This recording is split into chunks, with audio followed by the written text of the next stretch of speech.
Hi. We have seen the Newland's law of octaves in the last lecture. Okay. Then we will discuss the notes in the Indian music system and it is in the foreign system. तर western music मध्ये त्या सप्तकला काय काय म्हणतात तो सारखंच आहे, सगळ्यांना छान मजा येईल. तो बघा, in the Indian music system there are 7 main notes. 7 main सूर आहे. नोट्स म्हणजे सूर. ओके, नेमली इट इज सा, रे, ग, म, प, ध आणि नी. सा, रे, ग, म, प, ध, नी. Okay, so and their collection is called as saptak. आता 7 जणांचं कलेक्शन आहे, that is called as saptak. So these are the main notes in the Indian music system, namely sa, re, ga, ma, pa, dha, ni, and their collections are called as saptak. Then the frequency of the note goes on increasing from sa to ni. आणि मग जी frequency असते त्याची जी वारंवारिता, तर that will be increasing from sa to ni.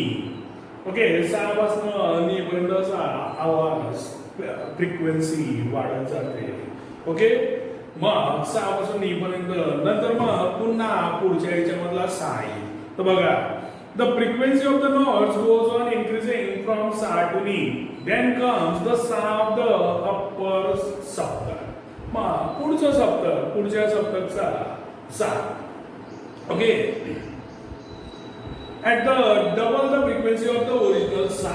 आता जो सा होता पहिला, याची से 240 होती, तर काय होईल, जो पुढचा हा सारे गम बदनी झाला, तर सा जेव्हा अप्पर सप्तकचा येईल, जनरली याची जी फ्रिक्वेन्सी असते याच्या डबल असते. So 240, so that will becomes a 480. 240 च्या double it is 480. So it is at the double the frequency. It is at the double the frequency. लक्षात ठेवा, 240 ची 480. Then so saptak at the double the frequency of the original sa. It means that notes repeats after completion of one saptak. आणि मग त्याच ते सूर repeat होत असतात आणि पहिलं कंप्लीट झालं सप्तक की लगेच तेच पुन्हा रिपीट होईल. The 7 notes in the Western music are, it is, पाहून घ्या, do, re, mi, fa, so, la, ti. असं आहे त्यांचं. तर इट इज सरळ सरळ एका सुरात पाठ करून टाकायचं. डू रे मी फा सो ला टी, डू रे मी फा सो ला टी. आणि मग आपल्या बरोबर त्याच्यासोबत जोडत बसायचं, जे चार्ट मध्ये दाखवलेलं आहे बघून घ्या. म्युझिकल नोट्स डू आहे, डू सोबत मॅचिंग होणारी इट इज सा आपली, आणि फॉरेनरची वेस्टर्न म्युझिकची do. Then it is re सोबत रेज आहे, सो सा रे ग, ग सोबत मी. ओके, मा सोबत फा, आणि मग पा सोबत सोल. ओके, आणि दहा सोबत रेज ला, आणि नी सोबत टी. तर हे खूप कॉम्प्लिकेटेड होईल, त्यापेक्षा do re mi fa sol ला T, do re mi fa sol ला टी. बस एवढं लक्षात ठेवायचं. Do re mi fa sol ला T, do re mi fa sol ला टी, अशा प्रकारचं. आणि मग दोघांसोबत जोडत बसायचं, म्हणजे that will be very easiest way. Do re mi fa sol ला टी. सर पाठ होते खूप वेळा, सर समजा तेच ते म्हणत राहिलं तर that will B do re mi fa sol ला टी. बस. सो मग तिथे न्यूलँड्स ऑक्टेव्ह तो टेबल जेव्हा आपण पुढचा भाग डिस्कस करू तेव्हा त्याला मग मी जेव्हा सांगेल त्या टेबलमध्ये पाहायचं आणि मग त्याचं एक्सप्लेनेशन देईल. एक्सप्लेनेशन खूप सोपं आहे आणि तुम्ही नक्कीच म्हणा दोघे राहण्यापेक्षा सोपा होता. तर बघा, many limitations we are found in Newlands octaves. आणि मग न्यूलँड्स ऑक्टेव्हज मध्ये खूप सारे लिमिटेशन्स होते, म्हणजे तो अप टू द पॉइंट नव्हता. This law was found to be applicable only up to calcium, आणि फक्त हा लॉ कॅल्शियम पर्यंत. कॅल्शियमचं आपण पाहिलेलं आहे की ॲटॉमिक नंबरनुसार 20वा एलिमेंट्स येते, 20वा एलिमेंट्स येते. ॲटॉमिक नंबर, ॲटॉमिक मास बद्दल बोलत नाही आहे. ॲटॉमिक मास तर 40.1 आत्ताच आपण घेतलं होतं मागच्या लेक्चरमध्ये की कॅल्शियमचा डोबेरानस डायट समजून घेण्यासाठी. Okay, so but this law was found to be applicable only up to calcium. आता हे सगळे बरोबर आपल्याजवळ नोट डाऊन करायचं आहे. म्हणजे याची लिमिटेशन काय होते, तो पहिलं हा लॉ काय होता, फक्त it is applicable only up to the calcium only. Then Newlands fitted all the known elements in a table of 7 into 8. आता मग त्याने सरळ सरळ 7 into 8 समजा असे जर समजा 7 घेतले तर मग उभेवाले 8 असेल, आणि त्याने 7 into 8 म्हणजे 56. 7 into 8 म्हणजे 56. So Newlands fitted all the known elements in a table of 7 into 8, that is 56 boxes. आणि मग 56 बॉक्सेस. 56 बॉक्सेस काही काही याच्यात त्यांनी डबल पण भरले होते, पण 7 into 8 ची त्याची अरेंजमेंट होती ऍक्च्युली. वर पाहिल्यावरच तुम्हाला लक्षात येईल. डू किंवा सा जे काही नोट्स आहेत त्याच्या खाली पाहून घ्या, तर कोबाल्ट आणि निकेल एकत्र ठेवलेला आहे, दिसते का, CO and Ni. 4th नंबरला आहे पहिला hydrogen, fluorine, chlorine. Then it is cobalt and nickel, CO and Ni आणि Br. तर म्हणजे कुठं कुठं त्यांनी अरेंज करण्यासाठी एकाच बॉक्समध्ये 2 एलिमेंट सुद्धा ठेवलेले आहेत, पण त्याची अरेंजमेंट कशी होती, तर 7 into 8 वाली. Newland placed 2 elements each in a sum boxes to accommodate all the known elements in the table. आता मग याच्यामध्ये थोडा विरोधाभास आहे बोलतानीचा, कारण तो काय म्हणते 7 into 8 चे बॉक्सेस केले. 7 into 8 म्हणजे 56. 7 into 8 ची अरेंजमेंट केली तर सरळ सरळ 56 बॉक्सेस होतात. 56 बॉक्सेस झाल्यावर मग नॉन एलिमेंट पण 56च आहे असं सांगते तो. तर मग त्याला एका याच्यात 2 बसवण्याची गरज नव्हती. ती गरज काय होती त्याच्याबद्दल संदिग्ध आहे, पण we are going with our textbook, so we have to remember this की 7 into 8 ची अरेंजमेंट होती. तेव्हाचे नॉन 56 एलिमेंट्स होते ते त्यांनी बॉक्सेस मध्ये बसवले एवढं.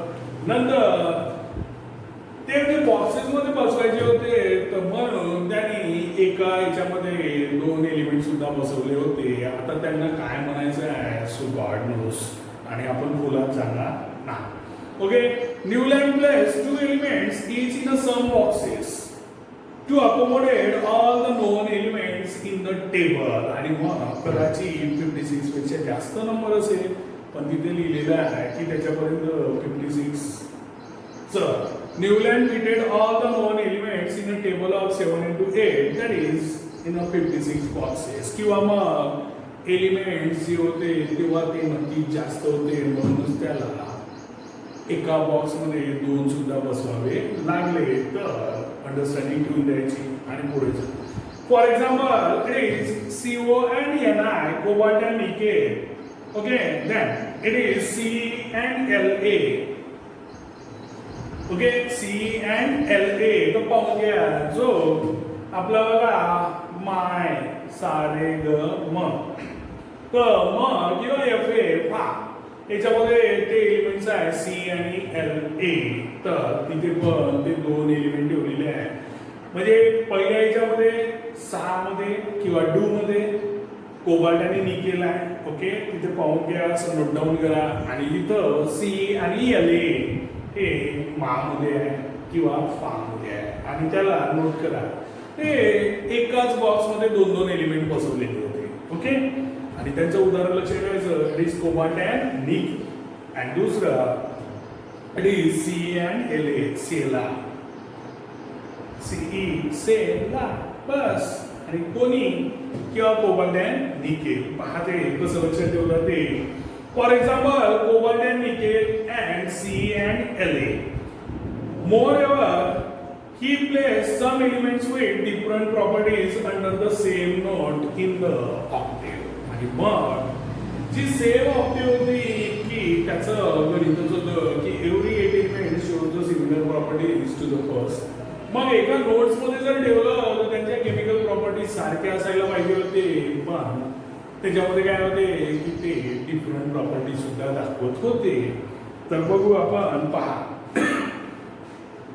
he placed some elements with different properties under the same note in the octave. For example, Newlands placed the metals cobalt and nickel under the note do along with halogens. आता do not आहे किंवा सहावाली जी notes आहे याच्यामध्ये बघून घ्या तर काय कसं. तर हायड्रोजन, फ्लोरीन, क्लोरीन आणि ब्रोमीन. तर हायड्रोजनला एक थोडं बाजूला राहू द्या. तर व्यवस्थित बघितलं फ्लोरीन, क्लोरीन, ब्रोमीन. ओके. आणि मग हे पूर्णच्या पूर्ण हॅलोजन्स आहे. यांना एक इलेक्ट्रॉन शॉर्ट असते. For example it is fluorine. So फ्लोरीनचा ॲटॉमिक नंबर 7 आहे. Okay.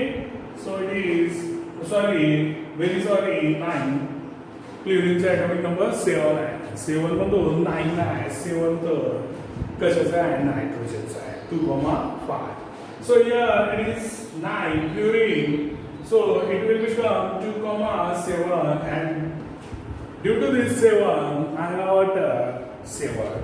But atomic number of fluorine is 9. Okay, and its electronic configuration is 2,7. So in order to complete the octet it requires 1. So it will always take the electrons from the other. Fluorine दुसऱ्याकडनं electrons घेईल. Okay. Chlorine it is 17. So 2,8,7. Again it will accept the electrons from the others. But cobalt and nickel are metals. So metal has tendency to give the electrons. म्हणजे metals कधी आपल्या जवळ जे electrons आहे की जे काही शेवटच्या वर्षी 1 किंवा 2 किंवा 3 हे दुसऱ्याला देईल. म्हणजे काय झालं, हा नॉन मेटल झाला आपल्या भाषेत की जो इलेक्ट्रॉन एक्सेप्ट करते त्याला नॉन मेटल. पण यांना स्पेशल कॅटेगरी आहे, यांना हॅलोजन्स म्हणतात, ज्याच्या शेवटच्या लक्षात 7 आहे आणि यांना वेगळा ग्रुपच दिलेला आहे जेव्हा आपण मॉडर्न पिरियडिक टेबल पाहू तेव्हा. पण यांना आपण हॅलोजन्स म्हणतो. हॅलोजन्स नॉन मेटल्स असतात आणि कोबाल्ट आणि निकेल मेटल आहे, तर ते एका नोटच्या खाली यायला पाहिजे नव्हते. So this is also a limitation.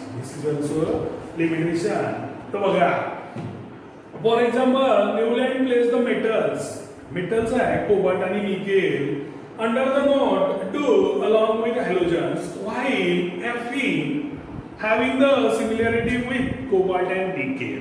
आता Fe जो सर्वात शेवटची नोट आहे सारे गम पद नी, म्हणजे सर्वात शेवटची नी वाली किंवा वेस्टर्न म्युझिक मधली टी वाली, तर तिथे पहा Fe दिसते.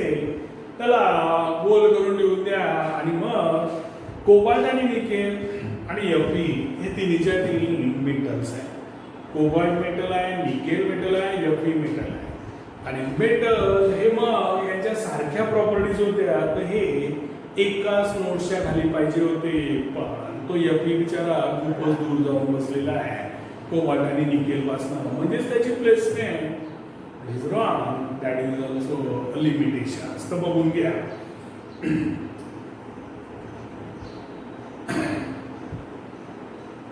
For example, Newland placed the metals cobalt and nickel under the note do along with halogens, while Fe having the similarity with the cobalt and nickel away from them along with the non-metals O and S under the note T. आता O म्हणजे oxygen. Okay, so it is 8 atomic number 2,6. Then it is sulfur. हे 16 2,8,6 okay 6 हे दोघंही electron accept करतील आपली octet complete करण्यासाठी. म्हणजेच काय झाले, हे नॉन मेटल झाले. आणि शेवटचं पाहून घ्या नी नोट, त्याच्यामध्ये ओ आहे, एस आहे, एफ आहे आणि एस सी आहे. तर ओ आणि एस जो आहे तर these are the non metals because 6 शेवटच्या कक्षात असल्यामुळे 2 इलेक्ट्रॉन ऍक्सेप्ट करतील. आपण ते पाहिलेलं आहे. मग जो इलेक्ट्रॉन घेतो त्याला नॉन मेटल म्हणतात. Non metal as are non-metal accept the electrons, tendency to accept the electrons, these are called as non-metals. मग ऑक्सिजन नॉन मेटल आहे, सल्फर नॉन मेटल आहे आणि Fe मेटल असून की जो दुसऱ्यांना इलेक्ट्रॉन देतो त्याला त्यांच्या सोबत बसवलेला आहे. So this is the limitation. Then also Newland's octaves did not have provision to accommodate the newly discovered elements. हे पण तिथे लिहावं लागेल. कारण यांनी काय केलेलं आहे, 7x8 ची अरेंजमेंट केलेली आहे. काळाच्या ओघात जर एलिमेंट नव्याने जर सापडले तर त्यांना त्या ज्या बॉक्सेसच्या अरेंजमेंट मध्ये अकोमोडेट करण्याची व्यवस्थाच नव्हती की त्यांनी काही असं रिकामी जागा वगैरे काही सोडलं नाही. Then so it is Newland's octave did not have provisions to accommodate the newly discovered elements. The properties of the new element discovered later on did not fit in the Newland's law of octaves. आणि मग जर समजा काळाच्या ओघामध्ये मग जर समजा आणखी element शोधले गेले आणि त्यांची डिफरंट प्रॉपर्टीज असेल तर मग त्यांच्याबद्दल तिथे काही प्रोव्हिजन नव्हतं की याच्याजवळ जे काही एलिमेंट्स होते त्यांच्या प्रॉपर्टीजनुसार तो अरेंज करत गेले.